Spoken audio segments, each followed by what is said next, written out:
waggoottan darban mootummaan naannoo Oromiyaa bajjeta hedduu ramaduudhaan piroojektota kana dura jalqabamanii xumuramuu dadhaban irratti xiyyeeffachuudhaan isaan duguuganii keessaa ba'uudhaaf hojii hojjetamaa tureen iddoo baay'ee rakkisaa ta'etti komii hawaasaa ta'aa ture keessatti piroojektota kana xumuranii gara tajaajilaatti galchuudhaan hojiin bal'aan hojjetamee jira. Mana kana keessaas akka har'a kaa'aa turetti gaafii misoomaa haaratti gaafatamaa jira malee kan jalqabamanii turan sun baay'ee isaanii irra deddeebi'ee ka'an turre waan ta'eef kutannoo mootummaan agarsiisaa jiru haaluma kanaan kaasuun barbaada. Haa ta'u malee piroojektota jalqabamanii turan san xumuruudhaaf qaala'insa gabaa wajjin wal qabatee hojii hojjetamaa tureen piroojektii haaraa baay'ee hin jalqabne waggoottan darban kan. Kanaaf amma kan ka'aa jiru haaluma dura jalqabamaa ture saniin piroojektii babal'aan barbaachisaadha kan jedhuun miseensonni mana keessaa kan kaasaa turan sun gaafii dhugaatii garuummoo akka waliigalaatti misooma fayyaa wajjin wal qabatee dhimmoonni ilaalamuu qaban maali kan jedhu waa muraasa kaasuun barbaadu. Jalqaba irratti akkuma mana keessaa ka'aa ture rakkoon guddaan jiru tajaajila fayyaa gara hawaasaatti gadi dhiqsuudhaan wal qabatee ijaarsi baay'een hin barbaachisaa.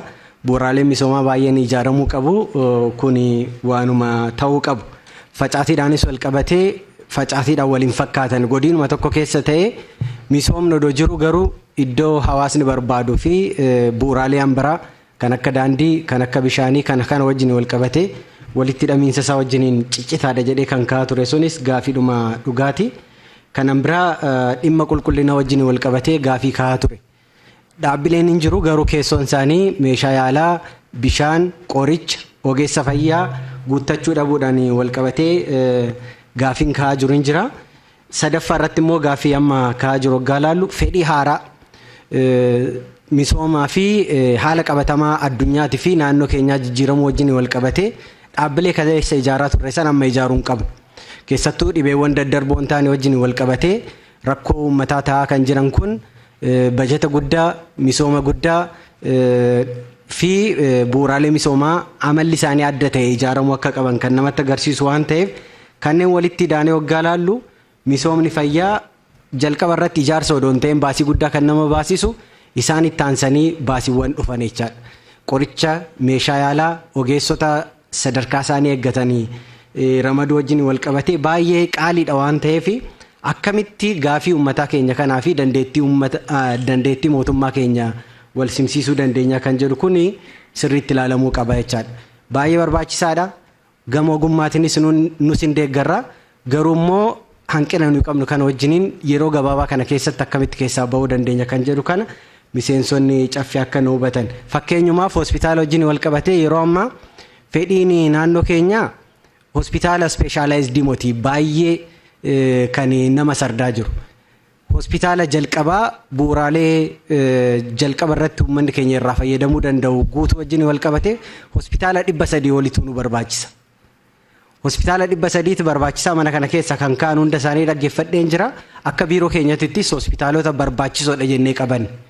Garuu immoo yeroodhaan wal qabatee wal simuu qaba waan ta'eef gara fuulduraatti uummanni keenya kan deebisaa jirru qabatamaa mul'achaa jira waan ta'eef kunis karoora keenya keessa galee bara dhufuu fi baroota taanan keessatti aga tokko deebisuudhaaf yaallaa kan jedhu kaasuu barbaada jechaadha. Keessattuu buufata fayyaa gara hospitaalaatti ol guddisuu wajjin wal qabatee nuyi filannoo dhumaati jennee kaasra kana. Maaliif rakkoon guddaan kana dura nu qunnamaa ture dhaabbilee tajaajila biraatiif hojjetaman garaan biraatitti guddisuun tokkoffaa tajaajila dura kennamaa ture san hin danqaa dabalataan immoo sadarkaa isaatti sin eeggatu. Kanaaf diizaayinii haaraadhaan sadarkaa isaa kan eeggate iddoo sanitti ijaaruun barbaachisaadha malee buufata fayyaa gara hospitaala jalqabaa gara hospitaala waliigalaatti guddisaa deemuun ofiisaatti qulqullina kenna tajaajilaa keenya irrattis dhiibbaa uumaa waan jiruuf kana karoora keenya keessatti qabannee kan deebisnu ta'uu isaa kaasuun barbaada jechaadha. Kanan biraa tajaajila baqaqsanii yaaluu wajjin wal qabatee mootummaan keenya hojii hojjechaa jiruun haadholeen baay'een daa'imman baay'een kanarraa fayyadamaa jiraachuu isaanii beekna. Garuu hanqina ogeessaa jedhamee kan ka'esan yeroo ammaatitti ogeessa haaraa leenjisnee gara tajaajilaatti galchuudhaaf yeroo dheeraa fudhachaa waan jiruuf ogeessota hojiirra jiran leenjii addaa kennuudhaan ji'a ja'a gaditti tajaajila baqaqsanii yaaluu akka kennan hojjechaa jirra waan ta'eef kun yeroo gabaabaa keessatti deebii argata gaafiidhuma sirriidhaa kan jedhu kaasuu barbaada jechaadha. Kanan biraa gaafiin kahaa ture gaafii qorichaatii fi meeshaa yaalaa wajjin wal qabatee jiru kun yeroo baay'ee mana kana keessatti deddeebi'ee kahee jira. Anis gama mootummaatiin xiyyeeffannoo kennameen bajanni hedduun ramadamee bittaawwan adda addaa sirna bittaa keenya ammayyeessuudhaaf gabaabsuudhaaf dabalataanis bulchiinsa qoricha keenya ammayyeessuudhaaf yaaliin godhamaa jiru hin jira.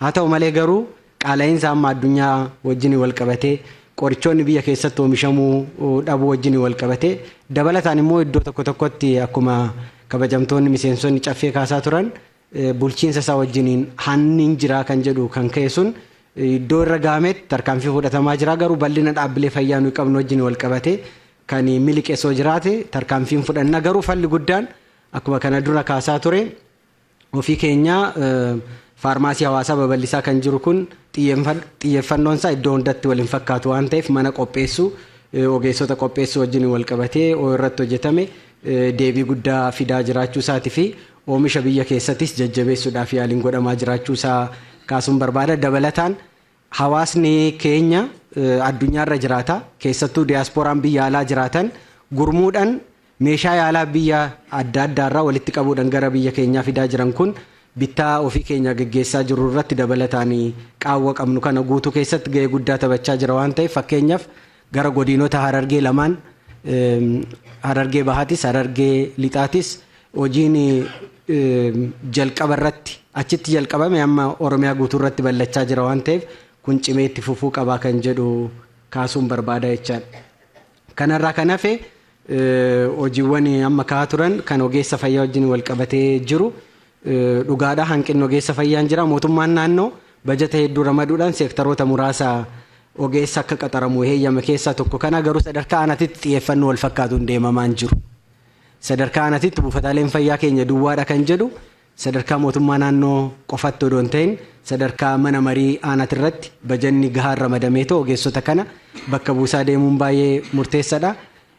Dabalataanis immoo qabiinsa ogeessota fayyaa keenya sirriitti ilaaluun akkuma duratti kaa'aa ture jajjabeessituu xixiqqoo godhuudhaan dabalataanis immoo bulchiinsa gaarii sadarkaa gadiitti jiru san sakatta'uudhaan isa sirreessuun yoo danda'ame ogeessonni fayyaa akkuma hundi keenya argaa turre boonan jedhanii gannan jedhanii haala rakkoo nageenyaa keessattis hojii bal'aa hojjechaa jiraachuu isaaniitii fi carraadhuma kanaan maqaa biiroo fayyaatiin galateeffachuun barbaada jechaadha.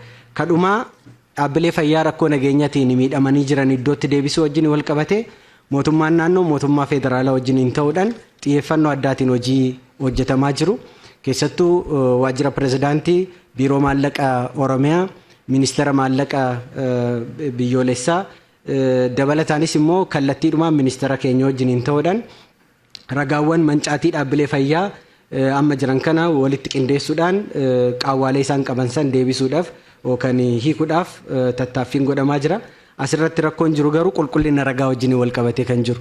Yeroo baay'ee jijjiiramaa arjoomtoota adda addaatis argatanii rakkoo kana hiikuudhaaf waggaa gadi bu'amee ilaalamu ragaansaa wal fakkaachuu dhabuudhaan komatamaa jira waan ta'eef kunoo sirrachuu danda'e mootummaan xiyyeeffannoo kennee hojjechaa jira.